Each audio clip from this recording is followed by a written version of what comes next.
Bismillahirrahmanirrahim.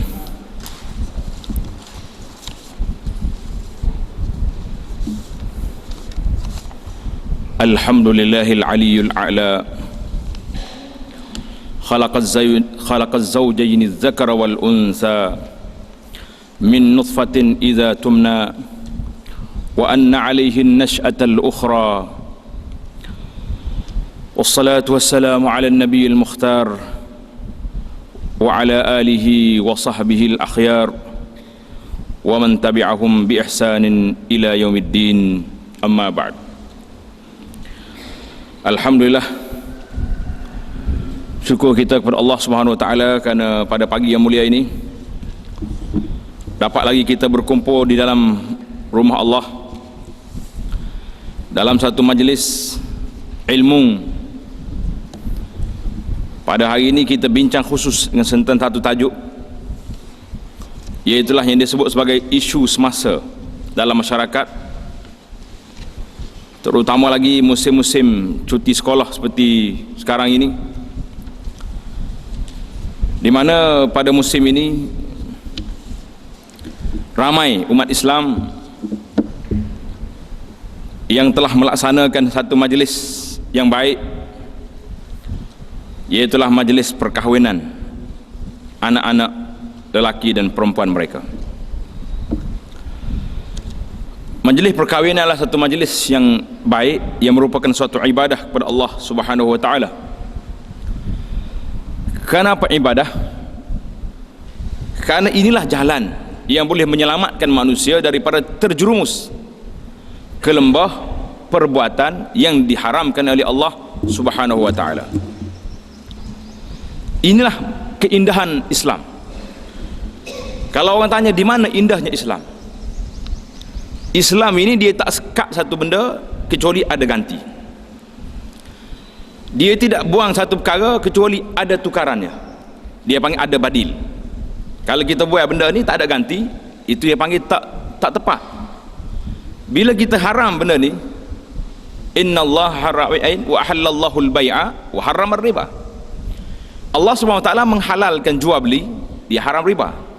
Jadi ada dua. Allah SWT mengharamkan zina, menggalakkan perkahwinan. Jadi jalan untuk selamat ada, jalan untuk baik ada. Kenapa nak pergi cari jalan yang tidak baik, yang membawa kepada bencana alam, bencana, segala bencana yang berlaku hari ini hasil daripada manusia yang tidak ikut acuan ataupun ajaran Allah Subhanahu wa taala. Kita jangan letak segala kesalahan itu di atas kepala orang lain. Kita kena letak segala kesalahan itu duduk di mana? Di atas kita. Allah Subhanahu wa taala sebut, innallaha la yughayyiru ma biqaumin hatta yughayyiru ma bi anfusihim.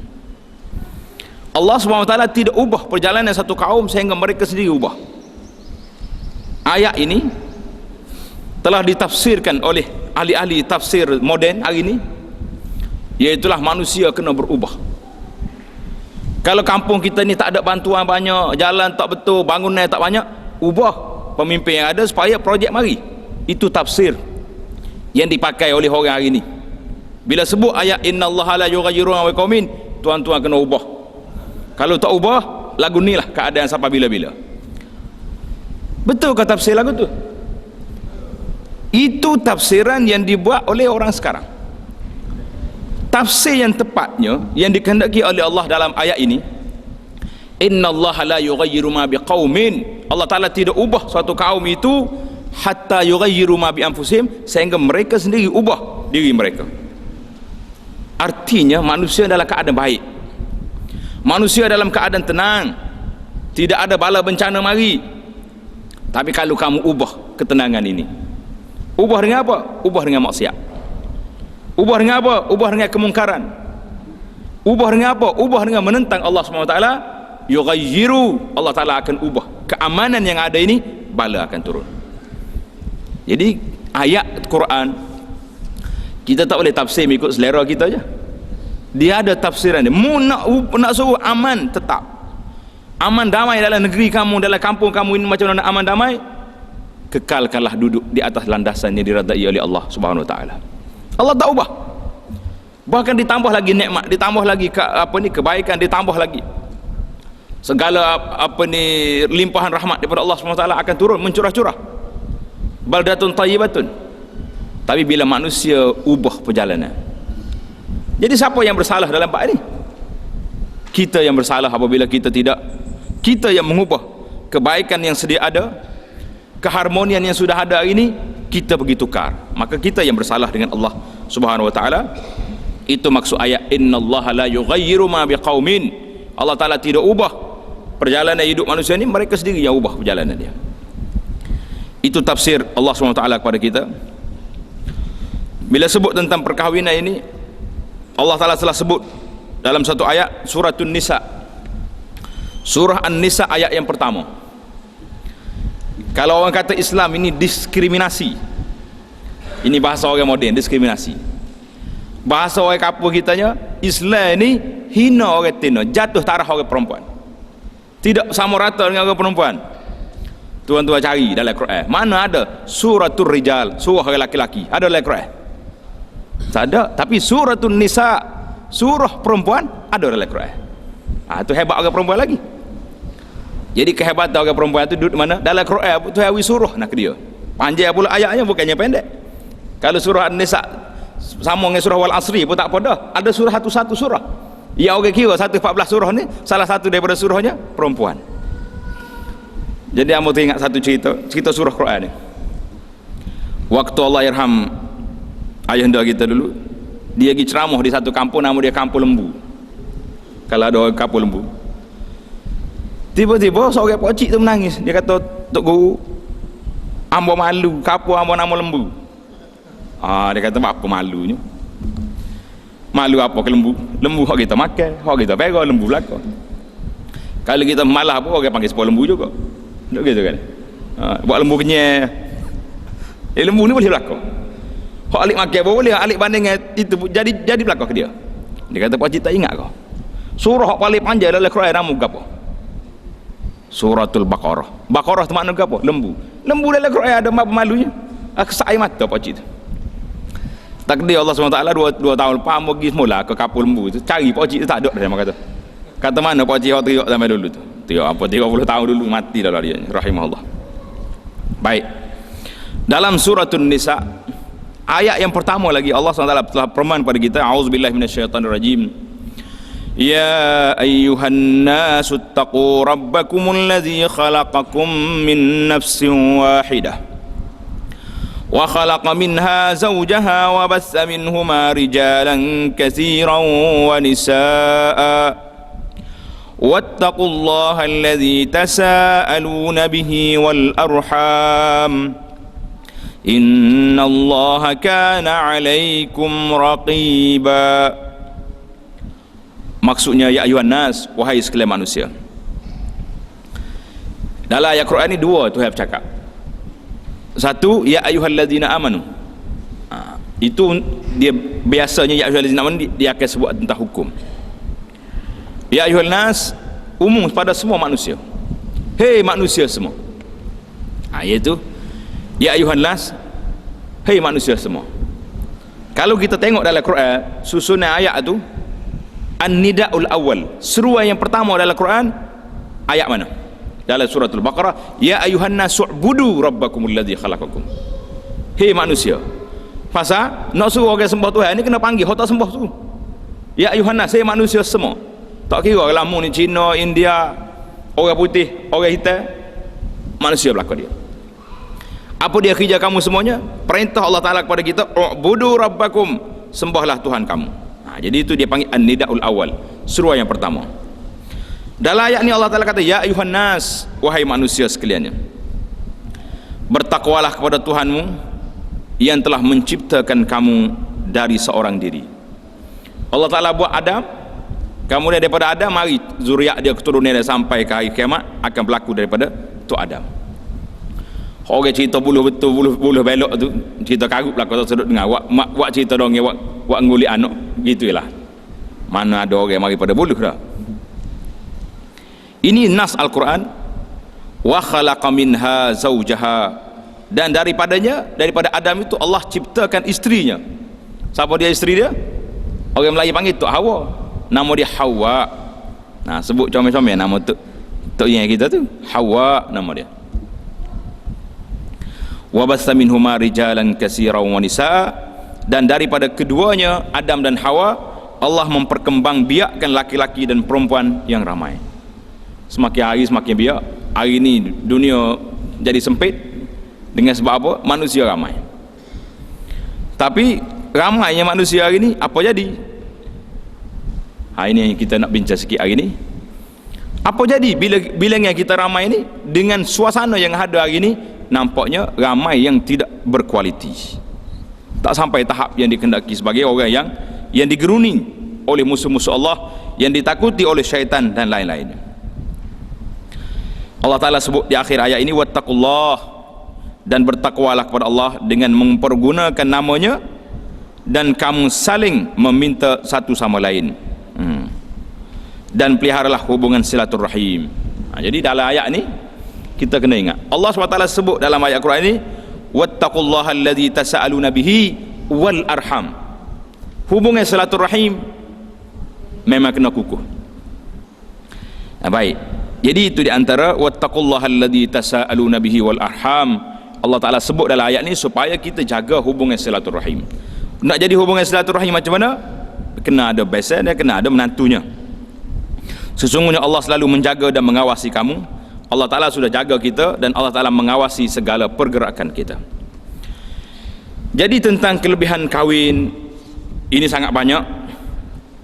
Yang pertama sekali kita tengok, kahwin ini salah satu daripada sunanuddin, daripada sunnah perjalanan agama Islam ini. Semua Rasul-Rasul alaihimus salatu wassalam, kecuali beberapa orang Rasul yang tak sempat kahwin, ada juga. Tetapi kebanyakannya al-mu'zam, orang yang ramainya semuanya berkahwin dan ada keluarga. Bahkan suatu orang kafir nak lawan Nabi kita sallallahu alaihi wasallam dulu pun, dia sebut juga, guana jadi dia tepuk Nabi ni, kata Nabi nampak duduk kedai pun dia pergi juga, isteri pun dia ada juga. Dia salah faham di antara umat yang tidak berkahwin dengan umat yang kahwin itu, kerana Nabi dia berkahwin. Bila siapa nak kahwin, nak suruh ramai zuriat dia, ramai keturunan dia yang mendukung agama Islam ini. Jadi kerana itulah Allah Ta'ala sebut dalam Al-Quran, walaqad arsalna rusulan min qablika waj'alna lahum azwajan wa dzurriyyah. Allah Ta'ala utus pada Allah, walaqad arsalna, sesungguhnya kami telah utuskan rusulan, rasul-rasul yang terdahulu, waja'alna lahum azwajan wa dzurriyyah, kami jadikan bagi mereka itu azwaj, ada isteri, ada pasangan, wa dzurriyyah, dan ada zuriat. Suratul Ra'd ayat 38. Jadi Allah Ta'ala jelaskan bahawa Nabi-Nabi alaihimus salatu wassalam, para anbiya, para mursalin dulu berkahwin.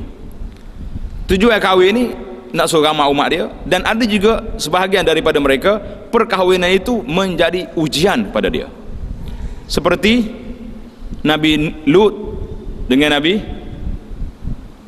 Imra'at Nuhin wa Imra'at Lut.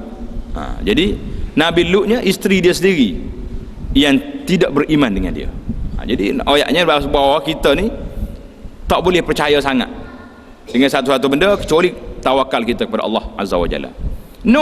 Waktu panggil anak dia, ya bunayya yarkam ma'ana wala takum ma'al kafirin, qala sa'awi ila jabalin, tak apa abah dia tu, gilah naik perahu tu, aku nak pergi lari ke bukit, tak mau ikut juga.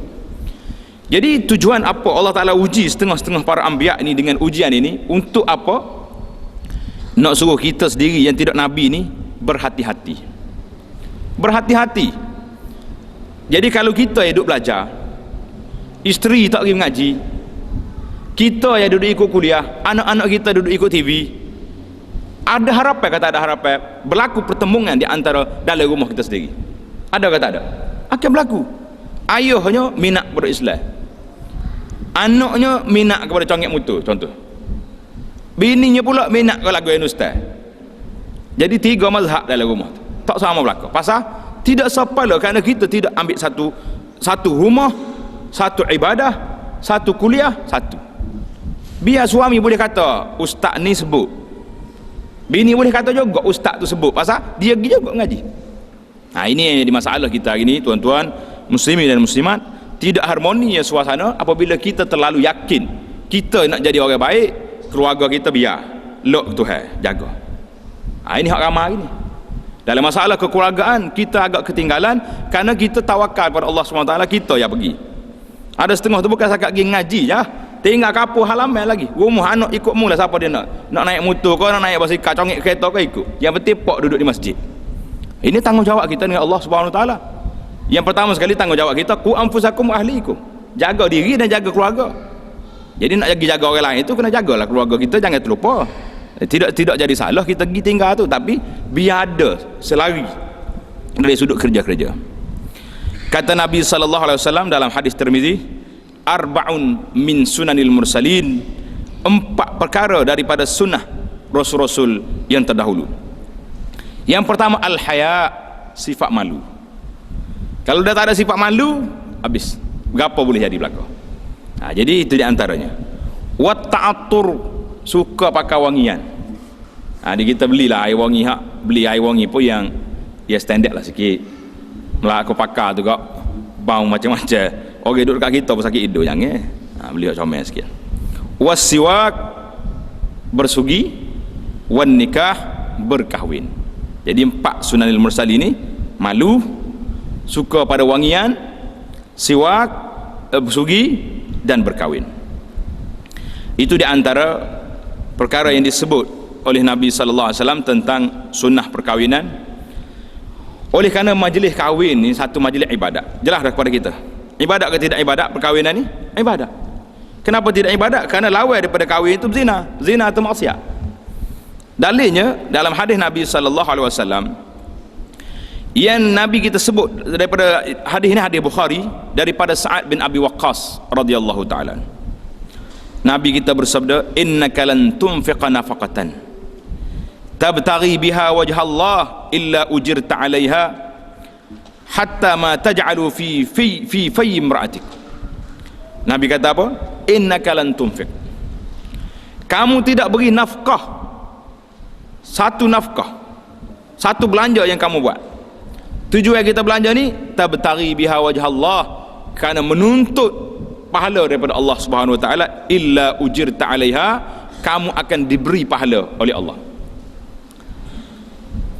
Bila sebut nafkah, tuan-tuan tengok selalu, tengok iklan situ derma masjid, iklan sini derma balasah, tu ke nafkah yang boleh pahala.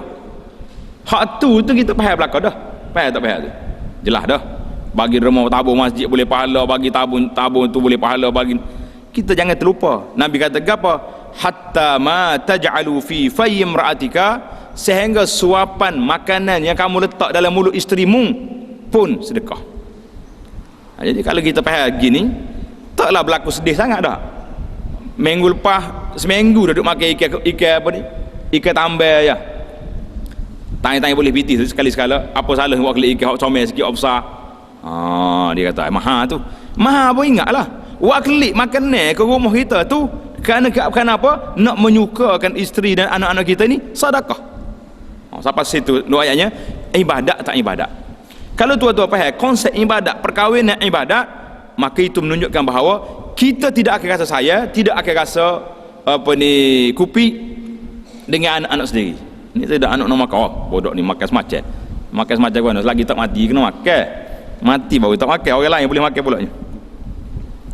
Jadi di antara lagi tentang perkahwinan ini satu ibadah, kata Nabi sallallahu alaihi wasallam, apabila seorang itu berkahwin, tujuannya berapa kahwin ni? Suka-suka, memang kahwin suka. Kalau tak niat suka-suka, dia jadi suka. Tidak gitu kan? Cuma nak betul steril sikit. Hak suka tu menikah, tak ada orang kata tak suka. Kecuali orang nikah paksa. Nikah paksa pun kuk dai je. Tapi tahun lepas boleh juga ajak cukur. Kau tak boleh? Cukur juga. Kalau kuk dai tak cukur pas bila, tak apa juga. Ni tak tanya cukur. Hak anak saya rasa sedih lah. Sedih hati juga. Orang perempuan mari ngadu hak kita, telefon ustaz, saya ni minta doa lah macam mana tak bahagia ni. Allah kata sedihnya lah. Kata sakat hak tak bahagia ni, berapa kali dah cukur anak? Dia kata 4 kali dah. Tak bahagia tu 4 kali cukur dah anak. Mana 4 orang anak dah lah boleh. Lepas tu kalau bahagia, Ni lah agaknya kali. Ni ini benda ajaib dalam perkahwinan. Tak bahagia cukup boleh. Lagu mananya fikir boleh tu. Jadi kita letak apa dia perkahwinan untuk apa ni? Al-ihsan anil wuqu' fi ma harramallah. Niat kita kahwinkan anak kita ni supaya nak menyelamatkan diri dia daripada terjebak ke lembah yang tidak baik. Nak selamat dia ni daripada jadi terjebak ke maksiat dan apa ni mengikut angka-angka yang besar yang telah disebut ni. Itu menunjukkan bahawa tujuan kita kahwin anak ni cepat-cepat kahwin. Kerana apa? Kerana dia adalah merupakan ibadah kepada Allah dan nak menyelamatkan manusia. Nak menyelamatkan manusia daripada terjebak kepada kemungkaran. Itu satu niat kita, niatus shadiqah, niat yang baik. Yang kedua, nak meramaikan zuriat umat Muhammad sallallahu alaihi wasallam. Nabi kata apa? Tazawwajul waludal walud. Naklah kamu kahwin, cari orang yang ramai anak. Mana orang dia ni adik-beradik dia ramai. Cari hak tu. Pasal apa? Kata Nabi, fa inni mukasirum bikumul umam yaumal qiyamah. Aku nak bangga dengan umat aku ramai pada hari kiamat. Jadi kita nak tujuan kita kahwin ni nak menunaikan hasrat Nabi sallallahu alaihi wasallam, dia nak tengok umat dia ramai pada hari kiamat. Dalam riwayat lain kata, fa inni mubahikumul umam. Aku nak bangga dengan umat lain. Jadi itu salah satu daripadanya. Kata bila kita kahwin dengan niat begini, kata Nabi sallallahu alaihi wasallam dalam hadis Muslim daripada Abi Dzar, wa fi bud'i ahadikum sadaqah. Hak tadi makanan kita beri kepada keluarga kita tu sedekah.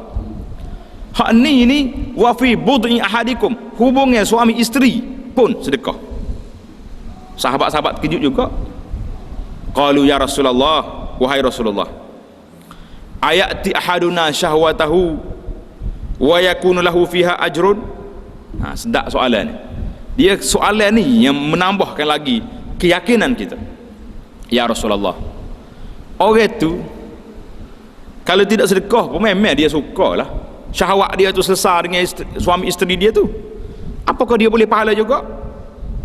Tengok Nabi guna satu uslub, suatu pendekatan dialog dengan orang ni. Ara'aitum law wada'aha fi haram. Apa pandangan kamu kalau orang ni tak menikah, dia letak tempat yang haram, bukankah dia dapat dosa? Sah, dah dapat dosa. Nabi kata fakadzalika idza wada'aha fil halal. Demikian juga apabila dia sekat diri dia daripada tempat dosa, dia pergi letak tempat yang halal, maka dia jadi sedekah.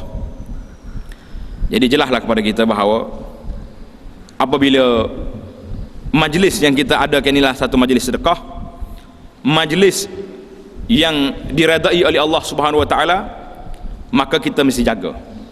Jangan kita kotori, jangan kita cemar majlis-majlis kita ni dengan perkara-perkara yang boleh yang bercanggah dengan kehendak sedekah ataupun kehendak ibadat itu sendiri.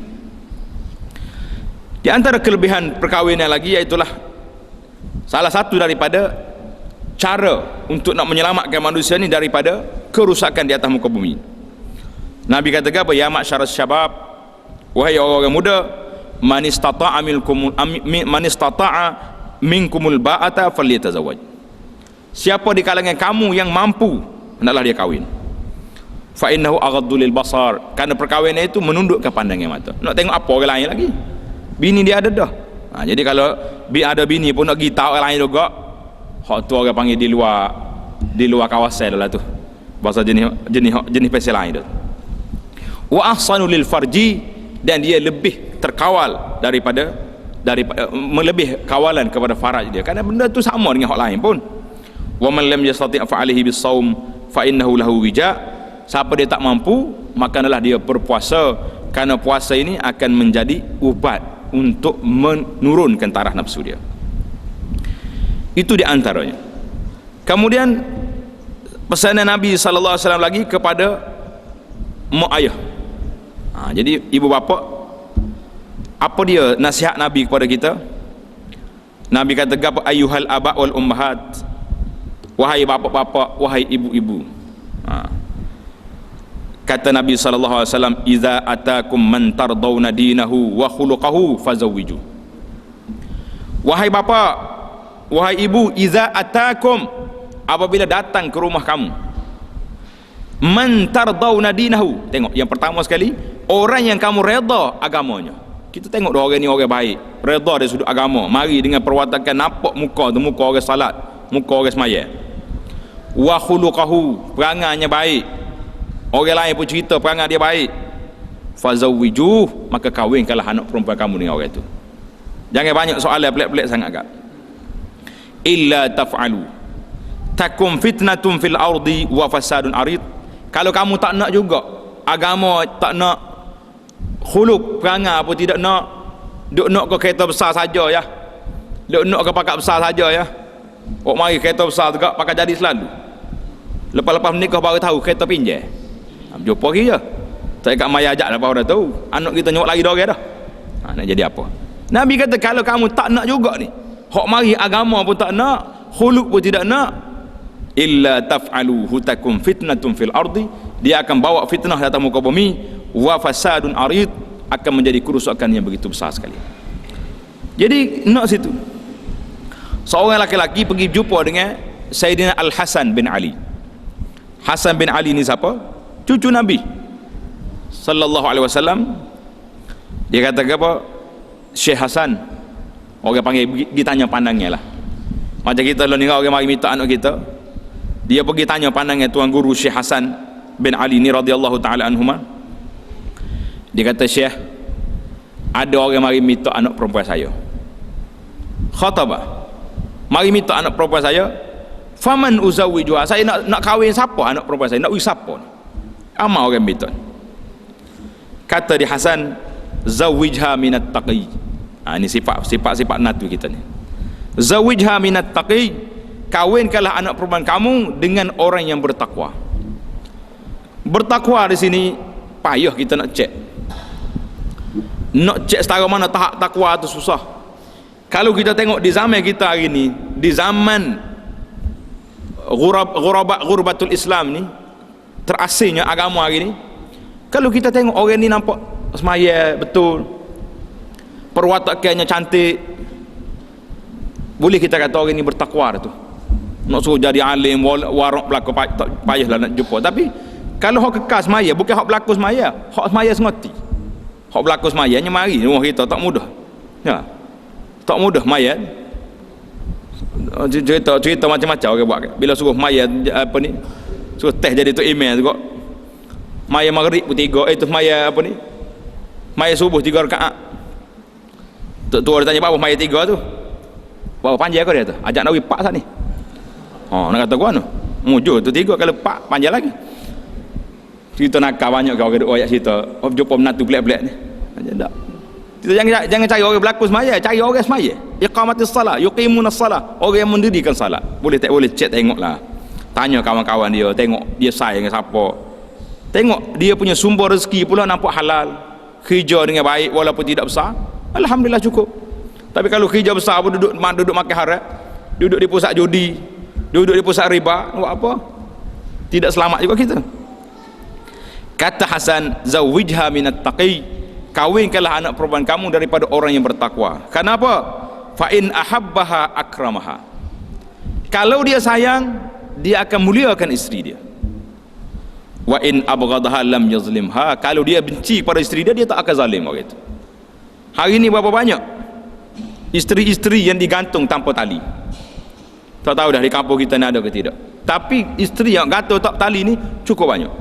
Banyak ramah tak ramah? Ramah lah. Kalau tuan-tuan pergi ke mahkamah tu kak, kau duk main air mata ya kita. Hak ni tinggal anak 10 tu di kawasan kita tu, tinggal anak berapa? Biasanya ayah ya tinggal ayah. Ada satu tempat tu mak tinggal juga, tinggal tu ayah hak umur 70 ke 80 tahun, hak duk jaga cucu lu ni. Allahu akbar, subhanallahil azim, la ilaha illallah. Manusia kalau sudah hilang, rusak dia punya roh kemanusiaan, berat dia. Satu cerita, ada orang duduk atas dalam internet, Rima ni dia tangkap monyet. Biasalah monyet makannya dia lah. Dia tidak perasan rupanya monyet tu mengandung. Ada cerita pelik. Biasanya National Geographic ni banyak cerita-cerita ajaib. Bolehlah kalau tak ada kerja tengok cerita ni, pasal tengok tu jangan suka saja, tengok keagungan Allah Subhanahu Wa Taala. Bila dia kenyek monyet ni nak makan, tiba-tiba mati dah moknya. Tu bi anak. Rupanya monyet ni mangki ni nganda. Ada anak dalam. Bila tu bi anak, patutnya harimau ni, ni sedaknya ni. Sekali dengan tu lepuk ni. Apa jadi tuan-tuan agak-agaknya? Dia tinggal mok sana ni, dia pergi ngasuh anak monyet sana ni. Rima ngasuh anak monyet. La ilaha illallah. Tengok ajaibnya Allah Subhanahu Wa Taala. Boleh jadi macam dia nyesal lah tengok, siap pula aku pergi bunuh mocik ni. Ada anak rupanya dalam ni. Subhanallahil azim. Mari manusia hari ni nyo ragut mocik tu dekat apa kita mocik. Hok ragut beg tu lah. Dalam beg ada RM2 nak beli kuih buat kelik kanuk. Allahu akbar. Mati kawan tu. Di manalah lagi sifat kemanusiaan manusia duduk mana? Dengan hayawan pun comel dia ngasuh anak monyet sana. Rima ngasuh anak monyet. Tak tahulah dia besar jadi gaponya. Kalau dia makan pula ikut dia. Yang pentingnya peristiwa itu menyentuh perasaan kita. Ada juga rima pun ada perasaan, dia boleh ngasuh monyet. La haula wala quwata illa billah. Dan manusia ni tak ada ngasuh apa. Pakai tinggal anak tinggal. Kutik remah lagi tu tok ngulu kapun nak makan anak dia. Biasanya tinggal mak sekali. Dak mak kata dak pok dia tak sih. Tinggal juga mak tak laku anu. Tinggal nenek puluh 80 tahun tuan-tuan boleh perasan lah tengok. Allahu akbar. Bila kita pergi dia bawa tibik tabung, ustaz ni tabung remah untuk nak jaga anak ni. Kata pakak bui lah weh. Pakak bui siap pula. Tinggal habis dunia nak keman. Baiklah. Itu di antara kelebihan-kelebihan yang disebut. Calon-calon suami, calon isteri pun sama jugalah. Jadi kita pergi kepada kertas kita ni. Tajuk kertas ni cukup cantik. Tajuk dianya kewajipan yang terabai. Mana tanggungjawab kita yang tertinggal di saat kebahagiaan dua mempelai. Di saat anak kita tengah begitu bergembira suka boleh suami ni, kita pun suka nak boleh menatu, tiba-tiba di sana ada berlaku pelanggaran syariat Allah Subhanahu Wa Taala yang wajib kita jaganya tidak terjaga. Jadi ambil risalah ni, sebarlah musim-musim perkahwinan begini, bagi lekat di masjid, lekat di surau, tok di mana-mana. Kita lihat apa dia majlis perkahwinan itu. Dia panggil hari walimah, majlis kesyukuran dan meraihkan pengantin. Allah SWT nak ayatnya suka je manusia ni boleh kahwin. Siapa mereka? Bila Nabi kita tengok sahabat dia Abdul Rahman bin Auf kahwin, Nabi bagi arahan, ya Abdul Rahman, aulim walau bisyah, buatlah kenduri walaupun seekor kambing. Nabi tak kata seekor lembu, seekor uta, tak. Seekor kambing dia letak kecil lah. Kambing ni biasa makan orang Arab lah. Jadi kalau dia letak seekor ayam kan letih sangat pula. Dia tidak masyhur di kalangan Arab makan ayam, tak masyhur. Dia masyhur makan kambing. Jadi hari walimah merupakan saat yang amat penting bagi seorang pengantin muslim. Jadi kalau pengantin muslim, hari ini menjadi saksi yang amat penting. Kesyukuran dizahirkan dengan ikatan dua hati yang saling mencintai dan berkasih sayang. Cantik tu bahasa apa sedap. Juga untuk mengumumkan perasmian ikatan dan penyatuan ini kepada orang ramai. Kenapa? Sabda Nabi SAW kepada Abdul Rahman tadi, aulim walau bisyah, adakanlah walimah kenduri, jamuan kenduri kahwin ini walaupun dengan seekor kambing. Itu hadis Bukhari. Pelaksanaan walimah telah diajar oleh Rasulullah sallallahu alaihi wasallam. Ianya menjadi syiar kebanggaan umatnya dan salah satu tanda kemuliaan dan keagungan agama Islam. Ini noya Islam ini agama fitrah. Fitrah ni agama yang selari dengan kehendak manusia. Manusia nak apa? Itulah kehendak dia.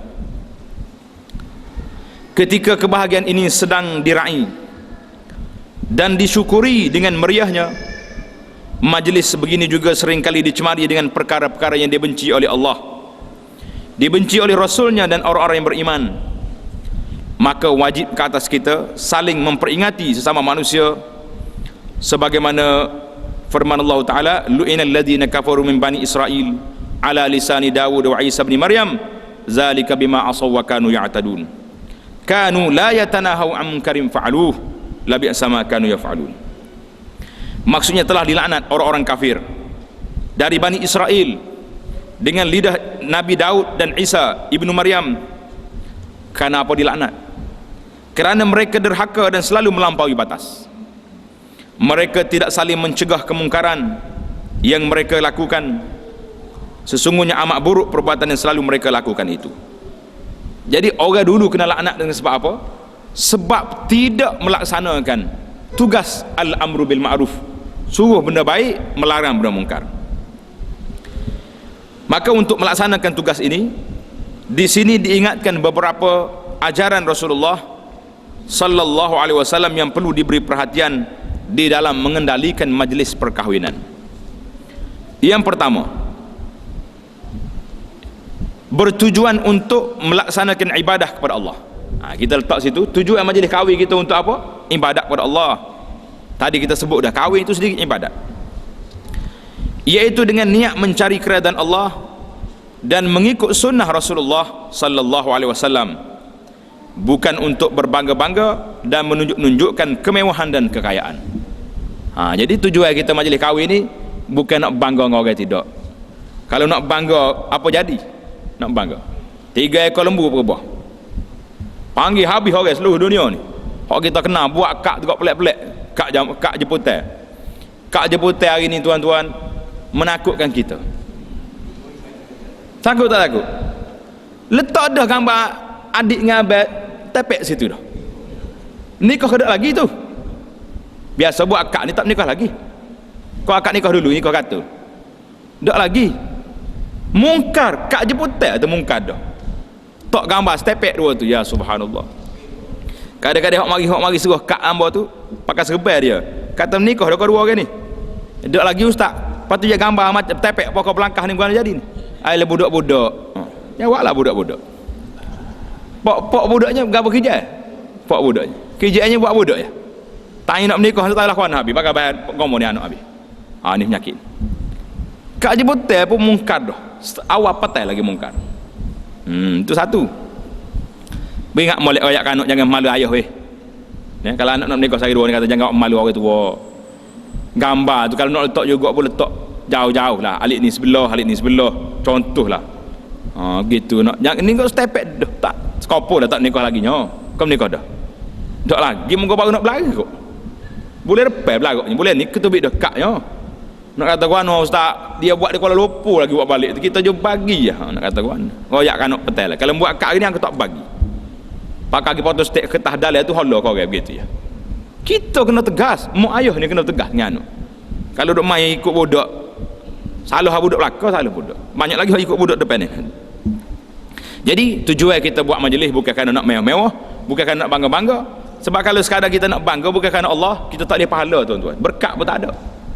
Lepas orang balik petai kare buka sopik. Kira-kira duit mari, gegar lembu pun tak lepas.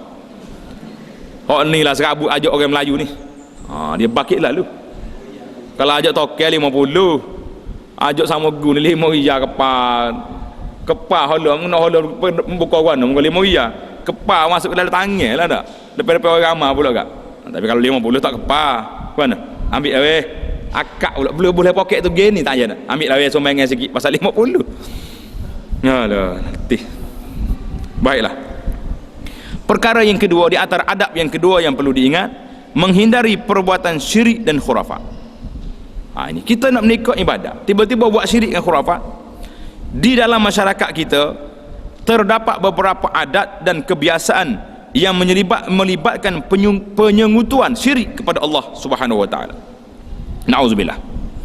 Semua yang bertentangan dengan syariah Islam hendaklah ditinggalkan.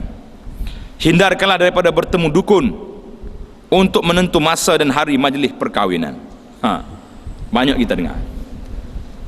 Tengah-tengah kita pergi, biasa kita pergi petai kat cakap tu rumah, Allah mujur lah. Kata mujur berapa ni? Nasib baik lagi tanya ustaz tu. Dia ni raya hari ni hari tak hujan. Berat tak berat? Hujan tak hujan ni kuasa duk tangan siapa? Tarikh hujan. Di tangan Allah.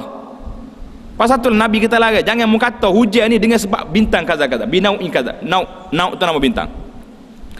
Kita kata mutirna bi fadlillah, kita kata hujan ni dengan limpah kurnia Allah Subhanahu wa taala. Ai panda kita tanya untuk pomo, hari gapo nak tahu tu cuba perhati. Balik tengok kad jemputan sehari dua ni.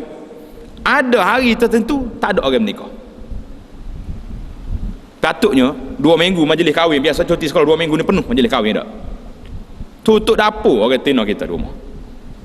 Dah 3-4 sehari dia pergi rumah orang ni, kita pergi rumah orang ni. Barulah harmoni suasana. Ni tidak ada hari tertentu tak ada orang menikah. Setelah diseliti, dikaji selidik, hak ni anak cek banyak musim perkahwinan ni dah. Setakat kita balik Malaysia ni, tengok hari tertentu tidak ada hari orang menikah. Bila tanya orang-orang tua bisik-bisik, pasal apa orang tak menikah hari ni Amat tadi sebut hari ni. Takut dia kata ustaz banyak juga. Dia kata tak molek ustaz hari ni. Kata ada juga hari tu tak molek. Kalau lagu ni kita duduk di mahkamah. Duduk di mahkamah. Kalau orang mari nak cerah tu tengok dalam borang nikah dia. Dia nikah hari gapo dulu. Hari tak molek ke dia jadi cerah ni kau kan. Tok situ dulu. Ini paham-paham yang apa ni? Melemahkan pemikiran kita. Ada juga hari tak molek. Patutnya kita pergi senarak kampung kita ni, hari Ahad ada dah orang menikah ada. Senar ada, Selasa tak ada. Wah, hari Selasa. Biar hari orang kampung kita ni tak menanuk hari tu. Jadi kita tanya untuk pomo pula. Nak menikah ni lagu mana ni? Nak pakai baju warna apa? Tanya pomo lagi, warna gapo? Kalau pakai orang ni pakai hari menikah hari sekian pakai baju warna ni tak naik sengah. Sengah gapo dah huduh tak comel dah tak sedap make up setara mana pun. Kau make up pun jadi poh hatu pari ada jadi. Marah pula. Tak ada orang huduh dalam dunia nyagusnya. Ambo cerita apa ni tak ada orang huduh. Comel belaka kan. Jadi apa kata Nabi sallallahu alaihi wasallam, man ata'arrafan au kahinan. Siapa dia pergi jumpa tukang tilik atau tukang nujum, pergi jumpa lalu dia fasaddaqahu bima yaqul, dia membenarkan kata-kata orang itu, faqad kafara bima unzila ala Muhammadin, maka dia telah kufur terhadap apa yang diturunkan kepada Muhammad sallallahu alaihi wasallam. Itu kalau kita benar. Siapa dia pergi jumpa tok dukun, tanya khabar dukun, pasal apa hang sakit lutut ni? Sakit lutut dia rebah orang sepo. Tok Bama kata tu rumah hak sebelah kita tu buat. Tak percaya lagi. Pergi tanya saja pun. Orang ni sudah tidak diterima semaya dia berapa hari. Tanya. Fasaddaqahu, kalau dia benar. Ni hadis ni, faqad kafara bima unzila ala Muhammadin. Orang ni kufur dengan Quran yang diturun pada Muhammad sallallahu alaihi wasallam. Ini masyarakat kita berhimna benda ni. Suka main bom-bom ni. Yang keempat, mengundang golongan yang berada. Jiduk panggil orang hak kaya-kaya, hak kenyai-kenyai. Bukanlah suatu sikap yang mulia apabila tetamu yang hadir, yang bakal hadir dipilih dari kalangan orang kaya dan ternama sahaja, melupakan keluarga dan sahabat handai yang miskin yang kurang berada. Senarai nombor 1 ni dulu. Ada gelaran-gelaran ni dulu. Tak apa nak bergelaran, tidak jadi masalah. Panggil lah. Tapi jangan terlupa kawan-kawan kita hak miskin. Sepatutnya senarai nombor 1 jiran alik kiri, alik kanan dulu. Jiran nombor 2, jiran nombor 3, habis jiran ni baru pergi keluarga terdekat pula, duduk ujung dunia mana panggil klip belakang. Lepas tu senarai lain tu barulah mari pembesar-pembesar, toke-toke. Memang kata boleh juga panggil toke, tak apa nak panggil toke pun. Muka kita hidup bermasyarakat ni, toke ni biasa tidak Islam lah. Tidak jadi masalah nak panggil tidak Islam. Tapi senarai tu biar ke dia lah. Mula-mula startnya orang ni yang menunjukkan kepada kerendahan akhlak kita, kerendahan tawaduk kita ni, ketinggian akhlak kita bila kita teringat pada kawan-kawan kita yang baik. Kata Nabi sallallahu alaihi wasallam, syarrut ta'am ta'amul walimah, yud'a lahal aghniya wa yutrakul fuqara. Seburuk-buruk makanan adalah makanan yang di satu walimah, yang diundang kepadanya orang kaya dan terhalang daripadanya orang miskin. Dipanggil orang kaya, orang miskin tinggal. Ni berat ni. Jadi tuan-tuan kena ingat, senarai mula-mula sekali panggil orang miskin dalam kampung kita ni. Kerana dia orang ni jaga-jaga nak jumpa dengan apa tu, nak jumpa ayah panggil lagi, ayah bakar. Nak jumpa rumah dia nya pucuk paku dengan wudu. Mujulah ada pucuk-pucuk tak beli belakang rumah. Jadi kita terlupa kawan ni. Jadi kalau saya dia pergi makan banyak sikit pun, lah mak gua dia makan jari-jari sedap tu. Yang kelima, mengelakkan ikhtilat, percampuran di antara laki-laki dengan perempuan. Jangan duduk gelawak situ. Asingkan tempat untuk tetamu laki dan wanita. Ini adalah untuk menghindari maksiat seperti zina mata dan seterusnya membawa kepada zina hati. Jadi cara terbaik kita asingkan. Ni kemah orang laki-laki, ni kemah orang perempuan. Biar duduk, jangan duduk sekali situ. Yang keenam, menghindarkan hiburan yang boleh merusakkan nilai ibadat. Jadi nak panggil hiburan ni pasal lagu jak pagi sampai gelap. Boh gak ngaji-ngaji Quran, nasib-nasib perkahwinan sekali-sekala tak apa. Kerana majlis kahwin ni majlis suka-suka. Suka ria kita. Jadi beli nasib-nasib yang kata-katanya baik, sopan, menggalakkan perkahwinan. Jadi ni tidak panggil lagu yang stem gapo kijong dengan kita. Tukar-tukar rumah pun tak faham, orang je dengar pun tak faham. Kau faham? Kegembiraan yang hakiki bukan terletak pada alunan muzik dan lagu-lagu perkahwinan. Bukan duduk di situ. Ianya adalah ketenangan hati yang dikecapi apabila majlis itu benar-benar melambangkan kesyukuran kepada Allah dan mengingatkan kita kepada kehidupan akhirat. Ini yang sebenarnya. Kegembiraan palsu hanya dirasakan sementara waktu dan akan mendatangkan kesusahan apabila majlis walimah hilang keberkatannya. Berapa ramai kita tengok galak tegak masa majlis kahwin. Lepas majlis kahwin tak ada 2 minggu, nampak anak tino ada rumah mula. Suami duduk mana? Kuala Lumpur. Bapa tak pergi, balas dah 2 minggu baru balas. Tak apa sini tuan-tuan, 2 minggu pun habis berapa ribu ya belanja kita kahwin. Orang Arab buat majlis satu malam, majlis kahwin 100,000 habis duit. Tak ada sebulan cerah 100,000 duit Agus. Terlalu orang kata galak doa. Jangan galak sangat. Buat yang pada-pada dengan tarah kita. Yang tarah kita, hilang keberkatan. Hilang berkat majlisnya habis, modal tak kelik, duk lautan pula kitanya. Yang ketujuh, menghindarkan pembaziran, iaitu dengan mengadakan majlis yang melampaui kemampuan. Ini melampau, pergi butai orang ni, pasar pula menatu. Mana anak aku boleh 10,000 belanja. Allah, nyanyi kawin tu baru boleh kerja, baru boleh gaji, beli kereta lagi. Tak beli kereta kan demo tak beli, tak anak demo tak bagi pula. Beli kereta, pahui suruh belanja tinggi-tinggi pun buat apa. Akhirnya dia panggil menikah TST sama dengan isteri dia. Butai sana sini, malah kali atas klik mula belanja kawin tu. Mungkin nak pergi bayar hutang kan. Tokeklah dia nak tengok suami duduk garu kepala tiap malam. Tengok duduk suka-suka garu kepala apa? 5,000 lagi hutang tak bayar. Ambil gelik lah binti demo ni. Nak kata guan. Jadi nak membazir ini sehingga sanggup berhutang semata-mata kerana terlalu berlebih-lebihan dan di luar kemampuan. Jadi pada kita. Mari kita renung majlis perkahwinan insan yang paling mulia di muka bumi ini, iaitulah Rasulullah sallallahu alaihi wasallam. Baginda telah menunjukkan sebaik-baik contoh dan ajaran. Ada kalanya Rasulullah menyediakan tamar, ada kalanya gandum, dan ada kalanya kambing. Dia buat bikuah, dia ada rumah. Ada banyak, dia buat banyak. Ini semua berdasarkan kemampuan baginda sallallahu alaihi wasallam ketika itu. Jadi Allah Taala sebut, jangan kamu wala tubazzir, jangan kamu membazir. Innal mubazzirin kanu ikhwanas syayatin. Membazir ini adik-adik syaitan. Jadi tak dengar kita tu. Yang ke-8, mengelakkan perhiasan yang melampau. Ini bimbang ni. Sebahagian masyarakat amat gemar mengandam pengantin dan menghias rumah sehingga melampaui batas yang dibenarkan. Sungguh sangat dia tu. Seringkali pengantin perempuan dijadikan barang tontonan dan dipamerkan di khalayak umum yang terdiri daripada kaum lelaki yang bukan mahramnya. Buat petah depan tangga petah nak suruh tok anak tino kita situ. Kebetulan pula tak untuk aurat. La haula wala quwata illa. Hal ini menggalakkan pergaulan bebas di antara laki-laki dan wanita. Hal ni berat lagi lah ni, tambah satu lagi.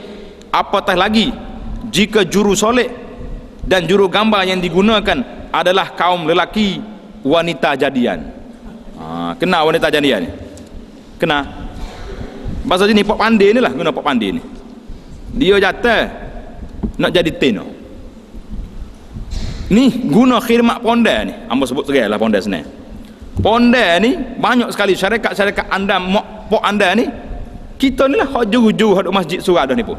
Tai nak menikah pergi rumah dia, ya subhanallah.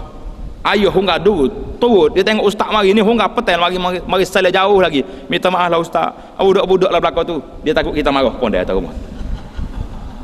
Hamba bagi peringatan awal-awal lagi kepada orang yang kita kenal. Kalau anak siapa di rumah tengok pondek ada, kita pusing balik, rela beli nasi buku hamba pada makan nasi rumah orang yang tidak geti pada Allah SWT lagu ni. Apa benda pakai juru cuba kita bayangkan juru make up ni orang yang duduk sekali dengan anak pengantin dalam bilik. Muka bapak jatuh. Terah baju ni sekali, solek situ, solek sini. Itu habislah. Cik Abel jumpa Cik Adinda sekarang, hak lebu dah. Yang jamuh ni bapak jatuh ni. Ini berat, penyakit berat ni. Pondek-pondek ni apa dia benda tuan-tuan. Kita kena ingat. Satu hadis Nabi SAW, ni kalau salah kita terlibat dengan benda ni, tolong nasihatlah kawan-kawan kita. Ibnu Abbas kata, hadis ni hadis Bukhari, tanda betul-betul. La'ana Rasulullah sallallahu alaihi wasallam al-mutasyabbihina minar rijal bin nisa wal mutasyabbihatu minan nisa'i bir rijal. Rasulullah sallallahu alaihi wasallam melaknat orang-orang laki-laki yang menyerupai perempuan. Sama ada dalam pakaian dia, dalam lenggak-lengguk perjalanan dia, dalam percakapannya. Tidak pondek ni kecek orang tin orang ni. Ngongek-ngongek kecek lah tekok. Sepak tangga sikit, bunyi jatuh sengat tu. Bunyi jatuh pula tu. Tak ada nak kawas itu. Tak ada nak berlakon. Ni wal mutasyabbihat minan nisa'i birrijal, orang perempuan yang menyerupai laki-laki. Kadang-kadang tukar kita tengok anak tino kita dengan anak jatuh, tukar. Pakaian serupa, luar jing belakang, tak ada luar orang. Baju t-shirt belakang, kelubur dok belakang, rambut sama pendek. Hok jatuh panjang tengok pendek. Berat belakang tu. Ni dengar ni. Hadis Nabi kata apa? La'ana Rasulullah laknat orang laki-laki yang menyerupai perempuan dalam pakaian dia, dalam pergerakan beliau, dalam tutur kata dia serupa orang tina. Dan Allah Nabi kata laknat orang perempuan yang serupa laki-laki, menyerupai laki-laki. Ini hadis Bukhari, tanda daripada Ibn Abbas. Yang kedua lagi kata Ibn Abbas lagi, Nabi kita laknat orang golongan ini, dan dia kata akhrijuhum min buyutikum. Nabi bagi arahan, keluarkan golongan ini daripada rumah kamu. Manakala salah pondek mari rumah kita nak makan, kita tak luar mu jatuh makan bawah. Apa makan dalam rumah? Tu nak mari rumah. Ni kita buat kelik daripada pagi sampai petang. 4 kali tukar baju anak kita. Suruh tukar, dia je makan. Subhanallahil azim. Silap-silap tukar baju dalam pun dia juga tukar. Main dengan pondek. Dia nak teh belakang, muka dia jatuh. Time muka gambar agak melampau sangat orang duk cerita. Suruh dakak lah, suruh peluk lah tengah. Allahu akbar. Tak ada adabnya manusia ni Allah. Dia manusia tak kenal Tuhan ni, dia boleh buat gapo-gapo. Yang jadi hak pelik pada tu lagi dia, tak apalah dia jadi gitu dah. Kita ni tuan rumah ni, apa yang jadi gitu juga tu. Mari bisik pula dengan ustaz. Maaf ustaz, anak-anak budak-budak lah tu. Gapo dia budak-budak. Jadi budak-budak buat tak apa belaka. Berat penyakit. Ingat ni, jangan duk guna wanita jadian ni. Jadi bagaimana kata Nabi sallallahu alaihi wasallam, la an yut'ana fi ra'si ahadikum bi makhitin min hadid khairun lahu min an yamassa imra'atan la tahillalah. Nabi kata kalau mari paku cocok atas kepalamu. Paku cocok atas kepala. Lebih baik daripada orang itu pergi sentuh perempuan yang tidak halal dengan dia. Enggak ada make up, enggak lebih pada sentuh lagi. Lepas pipi kanan pipi kiri, colek tak. Lepas tu tukar baju pula. La ilaha illallah. Kita nak agak ke mana majlis kita menjadi majlis yang dirahmati oleh Allah SWT kalau itu keadaan dia. Nak agak lagu mana? Boleh agak lagi? Tak boleh agak dah tuan-tuan. Kesederhanaan adalah tuntutan dalam semua keadaan. Mengabaikannya seringkali mengundang krisis di dalam kehidupan, seperti permusuhan akibat dengki, memandang rendah dari satu pihak, keegoan dan sebagainya. Jadi janganlah kerana warna-warni, solekan atau kecantikan yang dibuat-buat wujud pula kehambaran dalam rumah tangga pada masa mendatang. Jadi janganlah. Kita kena ingatlah anak kita ni comel, kata comel. Juru make up perempuan orang kapur kita make up bercomel dah dia. Kata comel. Comel dah dalilnya laku dah ke dia tu. Majlis hari ni bukan majlis nak orang mari nak main Majlis hari ni majlis jadi dah. Kau ada dengar cerita bila pengantin laki-laki mari tengok make up tak comel bini dia, cerah situ ada. Lari kelik, huduh make up ni lebih kurang 100 pari lah. Ada lagi tu? Tak ada lagi. Kita yang perasan lebih-lebihnya. nak terus penyanyi lah, bintang pilih lah, tahi bintang ada belakang. Jadi ingat, Imam Syafi'i kata orang mari ngadu ke dia, dia kata, hei tu Imam Syafi'i rahimahullah ta'ala, saya ni was-was jatuh talak ke tidak bini saya ni. Imam Syafi'i kata, berapa dia kes yang dua tu? Saya kata kalau isteri saya tak cantik, jatuh talak lah dia. Tak ada apa, kelih-kelih malam tu dah tak apa comel, dia pun ragu, takut jatuh talak sengoti. Jadi Imam Syafi'i kata gapo agak-agak kita cerah dah mu dua orang ni, ke mana kita tak. Imam kata tak jatuh talak, bini mu comel, dia kata. Dia tu tahu mana comel, tak tengok lagi pun comel dah. Mungkin tidak cacak, cukup sebenarnya hidung ada, mata ada, telinga ada. Lain kalau kita mari-mari tengok hidung tak ada, mata ada sebutir, lain lah cerita tak. Ni ada mata dua, cuma luah dengan speed, cerita lain lah tu. Tapi ada lah bagai je. Imam Syafi'i kata tak jatuh talak pasal kaedah dalam fiqh kata likulli saqitatin laqit, setiap benda jatuh ada hak jukutip. Kalau mana dalilnya, coba kita tengok majlis kahwin, hak comel pun menikah, hak tak comel pun menikah, hak tinggi pun menikah, hak kenik pun menikah tak, hak cerah pun menikah, hak gelap nikah juga. Mana orang ni tak kena kau gelap nak cerah, ya kita cari hak cerah, hak ni tak kena cerah nak gelap, cari hak gelap. Tak ada lagi pasal apa orang itu tak nikah huduh. Ada orang kata lagi tu, ni makcik-makcik kita ada kau cerita lagi tu, tak ada. Bahkan hak gelap tu laku dulu pada hak cerah lagi. Orang ni hak cerita sengoti dah ni, tidak nak gelar kau redok ni, cerita sengotinya tak ada. Imam Syafi'i kata tak cerah mu dua orang bini mu sebab likulli saqitatin laqitah, setiap benda jatuh ada orang kutip. Kalau mana dalilnya orang ni baloh pokoknya suami isteri ni boleh-boleh mahkamah lagi. Lepas nikah tak ada puluh hari, tak apa ni buah habis hadah je, ada pula orang bini dia tu. Dia tak mudah, saya nak cerah dia ni panggah tak jauh basah uduh basah. Kawan tu boleh kau orang lain buat molek-molek. Bahagia tak mudah pula. Macam kau pengantin baru hok tak aja nikah lagi dua tu pula ni. Berek ni pasal pagi pun ada, pasal malam pun ada dua tu. Dia kata apa? Dari kerja dia. Jadi likulli saqitatin laqit, setiap benda jatuh ada orang kutip.